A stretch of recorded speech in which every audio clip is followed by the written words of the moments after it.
Hello दोस्तों, आज के इस वीडियो में हम पढ़ेंगे क्लास 6 गणित इकाई 2 अभ्यास 2 का डी पूर्ण संख्याएं। दोस्तों, हमारे चैनल पे पहली बार आए हो तो प्लीज चैनल को सब्सक्राइब कर लीजिए तथा बेल आइकन को प्रेस कर लीजिए, जिससे हमारा हर एक वीडियो बनने वाला आप तक पहुंच सके। दोस्तों, हम पहला क्वेश्चन देखते हैं। निम्नांकित संख्या रेखा द्वारा विभाजित तथ्य को बताइए। ये संख्या रेखा है, इस पर विभाजित तथ्यों को बताना है। ये 0 से कहाँ तक गया है? 12 तक गया है। यहाँ हम लिखेंगे 12। अब हम देखेंगे कितने पार्ट में डिवाइड हुआ है। भाग का चिन्ह होगा, दो के पार्ट में डिवाइड हुआ है ये सब, तो यहाँ 2 लिखेंगे। इक्वल टू दो के पार्ट में डिवाइड हुआ है तो कितनी बार डिवाइड हुआ है? 1 2 3 4 5 6, तो यहाँ हम 6 लिखेंगे। 2 भागे यहाँ पे 12 करेंगे, 2 6 12 हो जाएगा।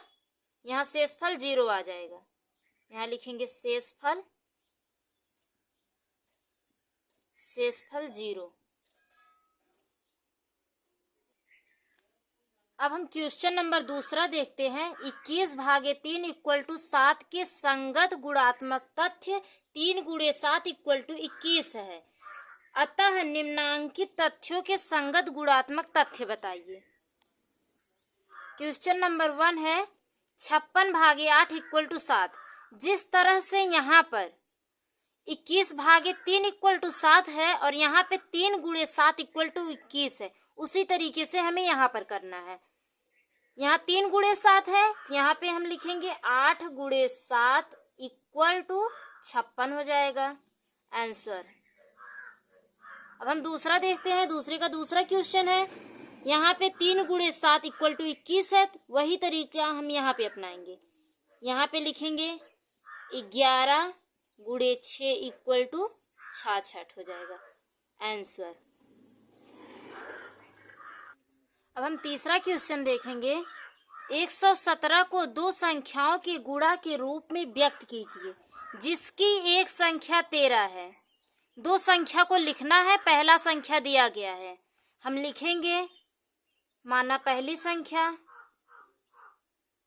माना पहली संख्या गुणे दूसरी संख्या। दूसरी संख्या का मान दिया नहीं गया है, दूसरी संख्या इक्वल टू कितना दिया है? 117, 117 हो जाएगा। पहली संख्या का मान 13 है, गुणे दूसरी संख्या का मान नहीं दिया है, तो ऐसे हम लिख लेंगे दूसरी संख्या इक्वल टू कितना है? 117 है। ये 117, ये 117 है, तो यहाँ पे हो जाएगा दूसरी संख्या बराबर 117 बटे 13। ये इधर है, इक्वल टू के इधर आएगा तो भाग के रूप में हो जाता है। 13 के 13, 13 नवैया 117 हो जाएगा। तो दूसरी संख्या का मान 9 आ गया है, ये दूसरी संख्या का मान हो जाएगा। तो पहली संख्या का मान 13 था, 13 गुणे दूसरी संख्या का मान 9 है, 13 नवैया 117 हो जाएगा आंसर। अब हम क्वेश्चन नंबर 4 देखेंगे। क्या ऐसी कोई पूर्ण संख्या संभव है जिसको स्वयं से विभाजित करने पर वही संख्या प्राप्त होता है? तो ये हो जाएगा हाँ, संभव है। जैसे 1/1 को जब हम विभाजित करेंगे तो 1 आ जाएगा आंसर। ये हो जाएगा हाँ, संभव है, संभव है। अब हम 5वां क्वेश्चन देखते हैं। क्या 2 विभिन्न शून्येतर पूर्ण संख्याओं के लिए पहली संख्या को दूसरी संख्या से, पहली संख्या को दूसरी संख्या से विभाजित करने पर तथा दूसरी संख्या को पहली संख्या से विभाजित करने पर समान भागफल प्राप्त होता है? जैसे ये हो जाएगा 2 6 12 6 आएगा, और इसी को हम 2 भागे 12 करेंगे तो क्या यह आएगा? समान नहीं आएगा।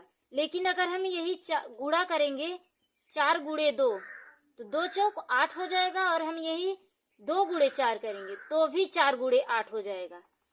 लेकिन भाग में विभाजित करने पर नहीं आएगा। जैसे a भागे b करेंगे, ये ए बी हो जाएगा,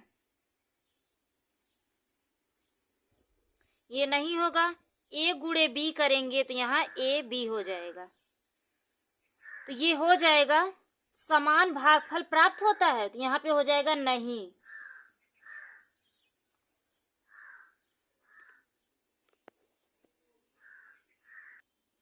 अब हम देखते हैं राष्ट्रीय आय एवं योग्यता आधारित छात्रवृत्ति परीक्षा प्रश्न।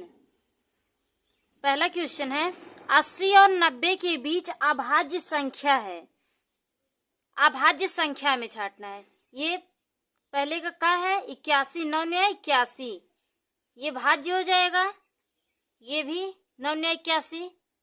इसमें 83 जो है अभाज्य है, लेकिन 87 जो है ये भाज्य संख्या हो जाएगी। 29 से कट जाएगी।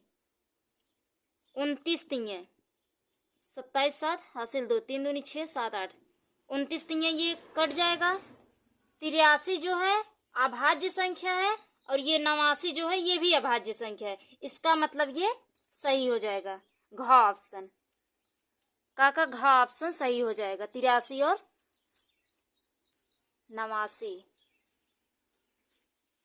अब हम राष्ट्रीय आय का दूसरा क्वेश्चन देखते हैं। इस प्रश्न में 5 पद हैं। ये 5 पद हैं। 4 पद किसी न किसी रूप में से एक है, और एक पद अन्य चारों से भिन्न है। इन चारों में से एक पद भिन्न होगा और 4 ठो समान होगा।